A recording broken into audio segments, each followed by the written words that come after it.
नर्मदा नदी के तट पर बसा हुआ देवपुर नाम का एक छोटा सा नगर था। नगर भले ही छोटा था, पर वहां का विष्णु मंदिर बहुत प्राचीन और प्रसिद्ध था। कहते थे कि उस मंदिर में भगवान विष्णु स्वयं विराजमान हैं और सच्चे मन से की गई प्रार्थना कभी निष्फल नहीं जाती। नगर के लोग बड़े श्रद्धालु थे। सुबह और शाम मंदिर में घंटियों की मधुर ध्वनि गूंजती रहती। विशेषकर संध्या आरती का दृश्य अत्यंत मनोहारी होता। दीपों की पंक्तियां, शंखनाद और जय जगदीश हरे का सामूहिक गान। उसी नगर में माधव नाम का एक युवक रहता था। वह पेशे से बुनकर था। दिन भर कपड़ा बुनता और जो थोड़ा बहुत मिलता उसी में गुजारा करता। धन की दृष्टि से वह गरीब था, पर मन से अत्यंत निर्मल। माधव की मां बचपन में ही गुजर चुकी थी। जाते जाते वह उसे एक ही संस्कार देकर गई थी, बेटा, जीवन में कुछ भी छूट जाए लेकिन भगवान की आरती कभी मत छोड़ना। माधव ने इस बात को हृदय में बसा लिया था। हर शाम चाहे कितना भी थका हो, माधव विष्णु मंदिर जरूर जाता। कई बार उसके पास चढ़ाने को फूल नहीं होते, दीपक के लिए तेल नहीं होता, पर वह खाली हाथ भी मंदिर पहुंच जाता। वह कहता, प्रभु, मेरे पास कुछ नहीं, बस यह मन है। एक दिन नगर में बड़ी हलचल थी। राजा स्वयं मंदिर में महाआरती कराने वाले थे। नगर के सभी लोग उमड़ पड़े। मंदिर दीपों से सजाया गया था। पुजारी ने घोषणा की, आज जो भी आरती में सम्मिलित होगा उसे विशेष पुण्य प्राप्त होगा।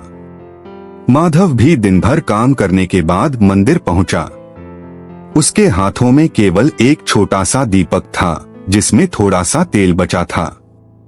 उसने मन ही मन कहा, हे नारायण, आज यह दीपक पूरा जल पाए या नहीं, यह आपके हाथ में है। आरती शुरू हुई। शंख बजा, घंटियां गूंज उठीं। माधव पूरे मन से गा रहा था, ओम जय जगदीश हरे। लेकिन तभी उसके दीपक का तेल समाप्त हो गया। दीपक बुझ गया। माधव घबरा गया। उसने चारों ओर देखा, सबके दीपक जल रहे थे, केवल उसका दीपक बुझ चुका था। उसके हाथ कांपने लगे। उसके मन में विचार आया, मेरी आरती अधूरी रह गई, क्या मेरा पुण्य भी अधूरा रह जाएगा? उसकी आंखों से आंसू गिर पड़े। उसने दीपक नीचे रख दिया और दोनों हाथ जोड़कर भगवान की मूर्ति की ओर देखा।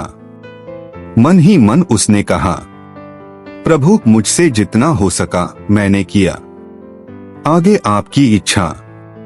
मन की आरती। सब लोग दीपक घुमा रहे थे, पर माधव स्थिर खड़ा रहा। उसके होंठ हिल रहे थे। वह बिना दीपक के, बिना आवाज के, मन ही मन आरती कर रहा था। उस समय किसी ने ध्यान नहीं दिया, लेकिन मंदिर के वातावरण में एक अद्भुत शांति उतर आई।